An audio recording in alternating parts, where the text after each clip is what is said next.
The White House has denied reports that the US is considering cyber attack options against Russia. It comes as Ukrainian officials say a hack of its system is widening, with the data wiping program now infecting hundreds of computers. Earlier this week, government websites were affected. Let's talk more about this with Hitesh, Sheth, CEO at cybersecurity at Vectra AI, joins us from San Jose, California. Hitesh, thanks for your time. To what degree has Russia demonstrated, perhaps, the full extent of its cyber warfare capability in Ukraine? Good morning, Shri, and thanks for having me. I think this is really the early stages of what they're really capable of, and frankly, it's not surprising but alarming at the same time how easy it has been for them to slice through whatever cyber defenses that Ukraine had in place in their financial institutions in particular. And it's a bit of a harbinger of what is possible outside of Ukraine as well. And that's what we really should be wary of. How much evidence is there that they have directly targeted command and control capability in Ukraine? And has it put the defenses at a disadvantage? Look, command and control. Yeah, so command and control is one piece of evidence. The other piece of evidence that we look at very closely at Vectra is what we refer to in our business as lateral movement. What that really means is, okay, you've got activity inside your data center, inside your cloud environment, and the attackers are trying to move around in an attempt to get to the data or applications that they care about. And we are definitely seeing a spike in that activity across, at least in the folks that we tend to talk to or we tend to monitor. Now, the second thing I'd say along that front is that, this could also be other folks who are copycats of what the Russians are up to. And, I think the Russians are demonstrating how, frankly, easy it is to break through these defenses.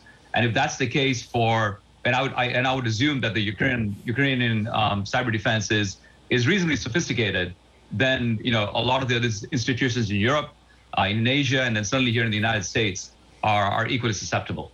So, Hitesh, if Ukrainian cyber defenses are quite sophisticated, then it's worrying to think that Russian cyber capabilities, cyber attack capabilities are even better, are able to overcome that. And the point you're making, I know, is that, look, what we've been seeing the last 24, 36 hours is these are not nuisance attacks. This is some probing.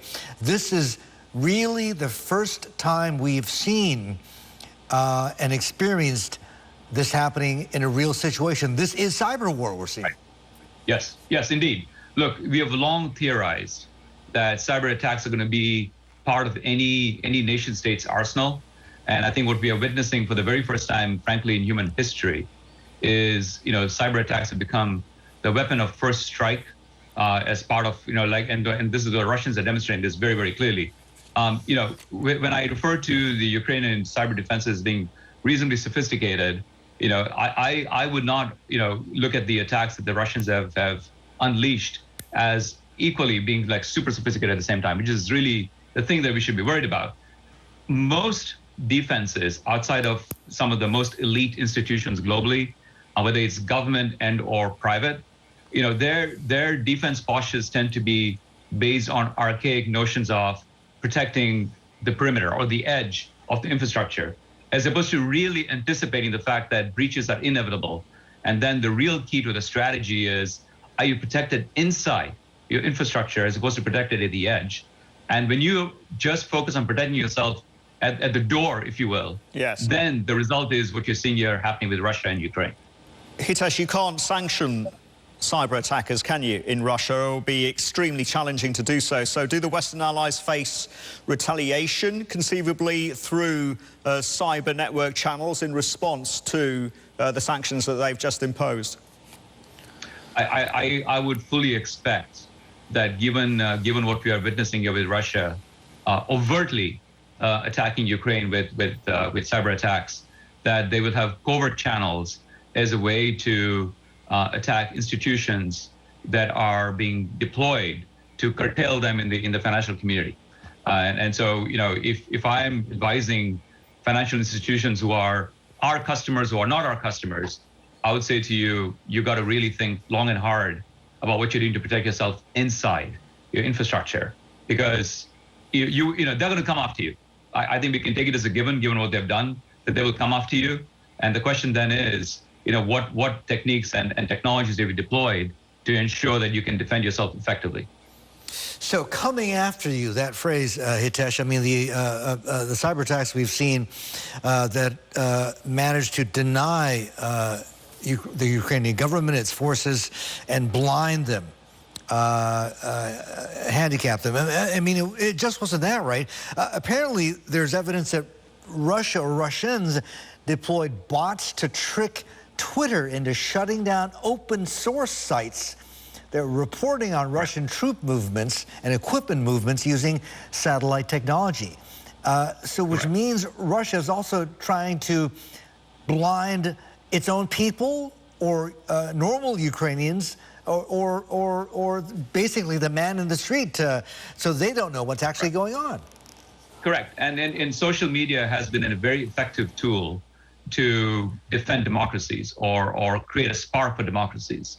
And so, you know, if you are an authoritarian regime and you want to make sure that the person on the street is left blind, then you have, I mean, if you just want to think logically for a second, you have to go after social media. And if the Russians have got clearly a sophisticated strategy, maybe not the most advanced, you know, attack methodology when it comes to cyber attacks, but definitely a strategy where it's multifaceted in not just going after the financial institutions, but going after social media as well, so that, as you put it very correctly, that the common person on the street is blind to what's going on, both inside Ukraine, by the way, inside Russia as well.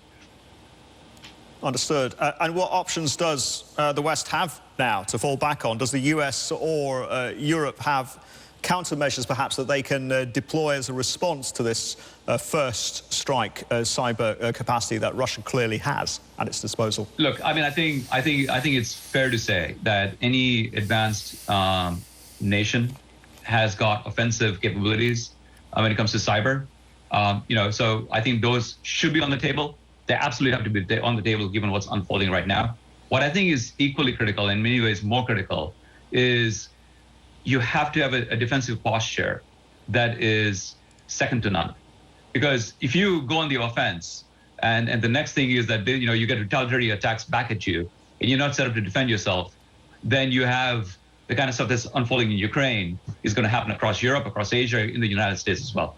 The one thing that I'll say that is probably worth kind of noting here as, you know, a potential silver lining here is that I would be surprised if the Russian institutions, right, are you know, any better than most institutions here in the US, Europe, or Asia in terms of defense is concerned. So, you know, the old metaphor of glass houses really comes into play here, yes. Which is, hey, if you unleash something here, just be very, very thoughtful because it's going to bounce right back at you. Hitesh, what is the risk that Russia or other state actors could target critical infrastructure in Europe or in the United States as a response? Look, you know, with the sanctions that are getting deployed for all the right reasons, given the sort of the tragedy that's unfolding there, you know, if it depending on sort of how much of havoc it causes to Russia's economy, as an example, chances are pretty high. I mean, you know, they are not going to sit tight. I mean, they've demonstrated a cold-mindedness to going after Ukraine in a way that I don't think anybody expected to see in our lifetime. And if that's what they're willing to do, I think going after infrastructure for adversaries who are trying to shut them down is something we should fully anticipate. Indeed, all bets are off. Understood. Hitesh, good to talk to you. Thank you. Very valuable. Thank you, Martin. Time. Thank you, Sri. Pleasure. Thank you very much. Keep safe duty in. First, Hitesh Sheth there, Chairman and CEO of Vectra AI, joining us live.